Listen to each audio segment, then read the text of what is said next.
شکر اصل میں ایک جذبہ ہے کہ جو کسی کے ساتھ اگر کسی نے خیر کیا ہو، بھلائی کی ہو، احسان کیا ہو، کسی تکلیف سے اس کو بچایا ہو، چھٹکارا دلایا ہو، تو ایک جذبہ پیدا ہوتا ہے انسان کے قلب کی گہرائی سے. اب اسے ہم جذبہ تشکر کہیں گے، جذبہ امتنان کہیں گے. یہ قلب کی گہرائی سے ابھرتا ہے اور پھر زبان پر بھی آتا ہے. آپ کا شکریہ، میں آپ کا شکریہ ادا کرتا ہوں. یہ شکر جو ہے در حقیقت یہ فطرت کی صحت کی علامت ہے. اگر فطرت صحیح ہے تو شکر لازماً ہوگا، اور اگر شکر نہیں ہے تو معلوم ہوا کہ فطرت مسخ ہو چکی. آپ کے ساتھ کسی نے بھلائی کی اور آپ کے اندر یہ جذبہ بھی پیدا نہیں ہوا. یہ تو حیوانات تک کے اندر ہے. آپ کسی پیاسے جانور کے سامنے پانی رکھیے، کوئی بکری ہو، کوئی اور ہو، کوئی گائے ہو، پیاسا ہو، بندھا ہوا ہے، وہ تو ادھر ادھر دوڑ کر اپنی پیاس پوری نہیں کر سکتا. بالٹی میں پانی رکھ دیجیے، وہ پی کر پھر وہ آنکھیں اٹھا کر آپ کو دیکھے گا. وہ جانور تو اس کی آنکھوں کے اندر سے آپ کو جذبہ تشکر چھلکتا ہوا نظر آئے. اسی معنی میں عجیب بات یہ ہے، عین، عین کہتے ہیں آنکھ کو، اور عین کہتے ہیں چشمے کو بھی. عرب کہتے تھے عین الشکرا، وہ چشمہ جس میں سے پانی خود بخود ابل رہا ہو، نکل رہا ہو نیچے سے، زمین سے ابلتا ہو، عین الشکرا.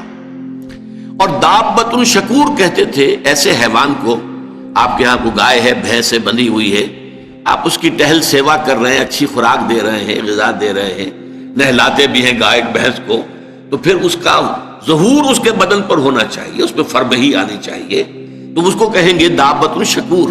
یہ شکر گزار جانور ہے کہ اس کے ساتھ جو بھلائی ہو رہی ہے، جو خیر ہو رہا ہے، اس کے نتائج اس پر ظاہر ہو رہے ہیں. تو یہ فطرت کی در حقیقت صحت کی علامت. ایک پرانی کہانی آپ نے بھی بچپن میں پڑھی ہوگی کہ ایک غلام کہیں بھاگا ہوا تھا اور اسے راستے میں ایک جگہ اس نے دیکھا ایک شیر پڑا ہوا کراہ رہا ہے، اور اس کو شدید تکلیف سے اس کے پاؤں میں ایک کانٹا چبھا ہوا تھا. ظاہر بات ہے شیر نہیں نکال سکتا تھا اس کو. اس غلام نے اس کا کانٹا نکال دیا.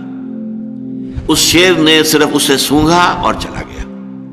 اس کے بعد وہ غلام پکڑا گیا، اور جیسے کہ ہوتا تھا رومن اور گریک دور میں کہ بھاگا ہوا غلام جب پکڑا جاتا تھا تو پھر شیروں سے پھڑواتے تھے اس کو. ان کے جو بڑے وہ ہوتے تھے، یہ اسٹیڈیمز بنے ہوئے ہوتے تھے، اس میں آ کر جو ہے اس غلام کو چھوڑ دیا، اور پھر بھوکا شیر جو ہے وہ پنجرے میں سے نکالا تاکہ وہ اس کو بھمبوڑے اور ختم کرے. تو اس نوجوان کو، اس غلام کو بھی پھینکا گیا. اس کے بعد جو شیر کا پنجرا کھولا تو شیر آیا، اس نے سونگا اور اس کو چھوڑ کر علیحدہ بیٹھ گیا. لوگ حیران ہوئے. معلوم ہے یہ وہی شیر تھا کہ جس کے پاؤں سے کانٹا نکالا تھا اس غلام نے، جبکہ وہ بھاگا پھر رہا تھا، چھپتا پھر رہا تھا جنگلوں میں. بہرحال یہ شے سمجھ لیجئے کہ شکر جو ہے در حقیقت یہ فطرت کی صحت کی علامت ہے. یہاں تک فرمایا حضور نے من لم یشکر الناس لا یشکر اللہ. یہ شکر ایسی شے ہے جو انسانوں کا شکر گزار نہیں ہے، وہ کبھی اللہ کا شکر گزار بھی نہیں ہو سکتا. فطرت مسخ ہو چکی ہے. کسی نے آپ کے ساتھ بھلائی کی اور آپ کے اندر سے وہ جذبہ تشکر ابھرا ہی نہیں، معلوم ہے فطرت کے سوتے خشک ہو چکے ہیں. وہ کنواں جس کے اندر لانے والے پانی کے سوتے خشک ہو چکے ہیں، پانی کہاں رہے گا اس میں؟ تو خالی کنواں ہے. تمہاری بھی فطرت جو ہے خالی ہو چکی ہے، اور تمہارے اندر وہ جو جذبہ تشکر موجود نہیں ہے، تو گویا کہ فطرت کے سوتے خشک ہو چکے. اب اصل بات کیا ہے؟ اس فطرت کے بعد اصل منعم کو پہچاننا. اب دیکھیے اس کو بھی ذرا غور سے سنیے میری بات کو. بچپن میں ہر بچہ یہ سمجھتا ہے کہ میرے حفاظت کرنے والے، میری ضروریات پوری کرنے والے، میری تکلیف پر تڑپ اٹھنے والے میرے والدین ہیں. اس سے آگے کا اسے بھی پتہ نہیں ہے، احساس نہیں ہے. لہذا جذبہ شکر جو ہے وہ والدین کی ذات کے ساتھ مرتکز ہو جاتا ہے. اس سے ذرا آگے بڑھا، معلوم نہیں میرا کنبہ ہے، میرے چچا ہیں، میرے ماموں ہیں، میرے فلاں ہیں، میرے کنبے قبیلے کے لوگ ہیں، میری قوم ہے، میرا وطن ہے. یہ سب در حقیقت میرے محافظ بھی ہیں، میرے مددگار بھی ہیں، اور میری ضرورتیں پوری کرتے ہیں. یہ جذبہ تشکر اب پھیل رہا ہے والدین سے، اپنے خاندان، قبیلے، قوم. اس کے بعد محسوس ہوتا ہے، یہ سائنس کی انتہا ہے، کہ یہ سارے عناصر فطرت مجھے پال رہے ہیں. سورج کی حرارت نہ ہو تو فصلیں کیسے پکے؟ سورج کی حرارت نہ ہو تو یہ ہوا، یہ بادل کیسے اٹھے؟ سمندروں سے بخارات. ہوائیں نہ چلیں تو یہ کیسے جو ہے بادل یہاں تک آئیں؟ اور بارش برسے اور پھر میرے لیے گندم جو ہے وہ پیدا ہو. تو کائنات پوری مجھے پال رہی ہے. اور اس میں سب سے بڑی شے جو ہے، یہ سائنس کا یوں سمجھ لیجیے کمال ہے، سب سے بڑی شے سورج ہے. اس لیے کہ یہ بھی کہنا ہے کہ زمین سورج ہی سے ٹوٹا ہوا ایک ٹکڑا ہے، اسی سے سپلنٹر ایک علیحدہ ہوا اور اس کے گرد گھومنا شروع کر دیا. واللہ عالم، یہ علیحدہ بحث ہے، یہ کاسمولوجی کی بحث ہے. لیکن یہ ہے کہ بہرحال ہم جانتے ہیں یہ شکر کا جذبہ پھر آ کر مرتکز ہوتا ہے یہ تمام مظاہر فطرت کے اوپر. اب اس کے بعد صرف ایک چھلانگ لگانے کی ضرورت ہے، وہ چھلانگ جو حضرت ابراہیم نے لگائی تھی. سورہ انعام میں ذکر ہے، انہوں نے ایک تارے کو دیکھا تو کہا اچھا شاید یہ میرا رب ہے. جب وہ ڈوب گیا، غروب ہو گیا، تو نہیں میں تو غروب ہونے والے کو تو رب نہیں مان سکتا. پھر چاند کو دیکھا، وہ بڑا روشن تھا، بہت بڑا تھا، اچھا یہ رب ہے. جب وہ بھی ڈوب گیا، کہا نہیں اگر میرے رب نے مجھے ہدایت نہ دی. پھر دیکھا سورج کو، ھذا اکبر ھذا ربی ھذا اکبر. فلما افلت، جب وہ بھی غروب ہو گیا تو پھر اس کے بعد جو چھلانگ لگائی انہوں نے کیا، انی وجہت وجہی للذی فطر السماوات والارض حنیفا. میں نے اب اپنا رخ کر لیا ہے، اپنا چہرہ کر لیا ہے رخ پر اس ذات کے جس نے آسمانوں اور زمین کو پیدا کیا ہے، جو سورج اور چاند اور ستاروں کا پیدا کرنے والا ہے. حنیفا، یکسو ہو کر. وما انا من المشرکین، اور میں ہرگز مشرکوں میں سے نہیں ہوں. یہ ہے عقل کی آخری چھلانگ. سورج بھی ایک نظام میں جکڑا ہوا ہے، کسی اور نے اس کا نظام بنایا ہے، اس کی حیثیت کچھ ہے ہی نہیں. اس پوری کائنات کی وسعت اور پہنائی میں یہ جو خورشید منور ہے یہ کیا ہے؟ یہ ایک ذرے کے مانند ہے. پوری کائنات کی billions and billions of galaxies, اور ہر گیلیکسیز میں billions and billions of stars.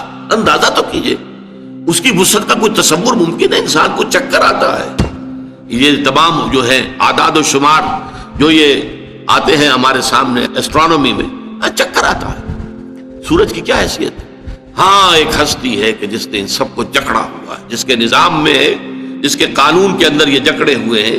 بحسبان، یہ ایک حساب کے ساتھ چل رہے ہیں، اور حساب کسی نے معین کیا ہوا. یہ ہے در حقیقت عقل کا کام. یعنی فطرت کی سلامتی، جذبہ تشکر. شکر کس کا؟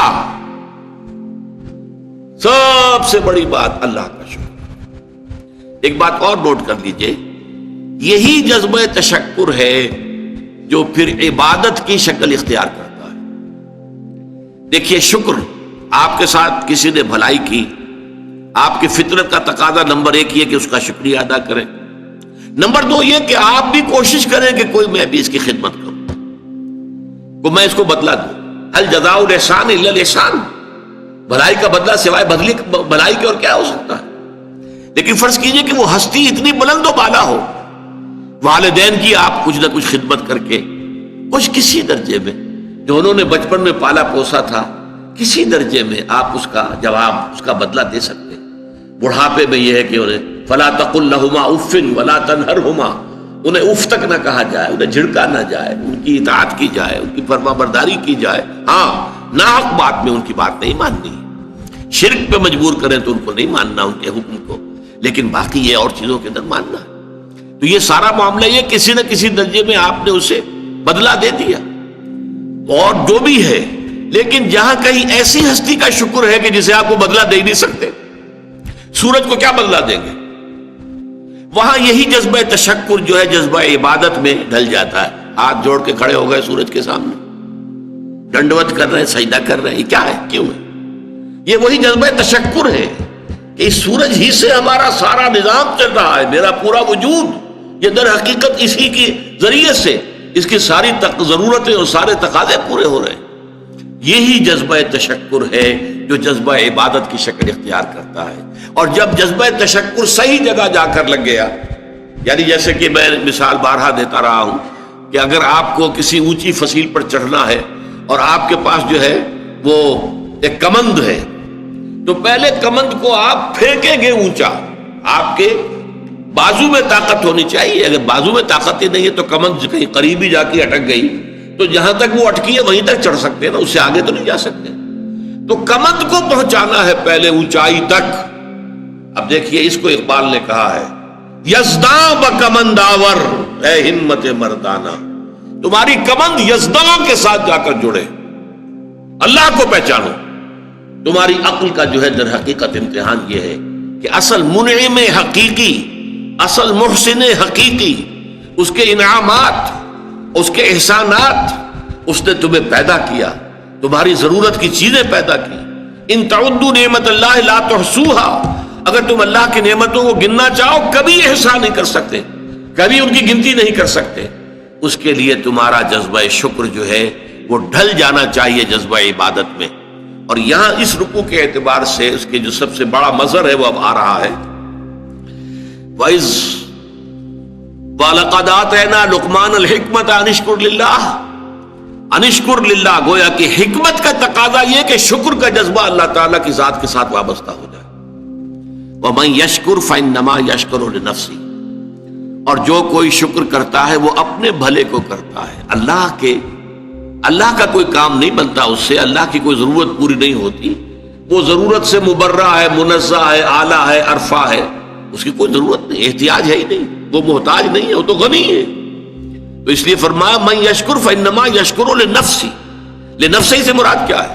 اگر آپ کے اندر جذبہ شکر ہے اور وہ جذبہ تشکر جا کر ذات باری تعالیٰ کے ساتھ منسلک اور ملحق بھی ہو گیا ہے، اب آپ کی شخصیت کا ترفع ہوگا، شخصیت ابھرے گی، شخصیت اپجے گی، شخصیت کی ترقی ہوگی، شخصیت میں ترفع پیدا ہوگا، بلندی آئے گی، تعمیر سیرت جسے کہتے ہیں، جسے اقبال تعمیر خودی کہتا ہے۔ صحیح معنی میں واقعتاً آپ ایک ایسے انسان بن سکیں گے کہ جن کے بارے میں قرآن نے کہا ہے کہ وَلَقَدْ خَلَقْنَا الْإِنسَانَ فِي أَحْسَنِ تَقْوِيمٍ، ہم نے انسان کو بہترین حساب پر پیدا کیا۔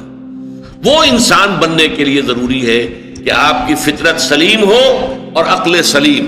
فطرت سلیمہ جذبہ تشکر موجود ہو، عقل سلیم اصل محسن کو پہچان لے، اصل منعم کو پہچان لے، اور یہ منسلک ہو جائے پہ جذبہ تشکر ذات باری تعالیٰ کے ساتھ، تو اس کا بھلا تمہیں کو پہنچے گا، تمہاری شخصیت کی تعمیر ہوگی، تمہاری خودی جو ہے وہ پختہ ہوگی، مضبوط ہوگی، تمہاری اپنی سیرت و کردار جو ہے اس کی نشو و نما ہوگی۔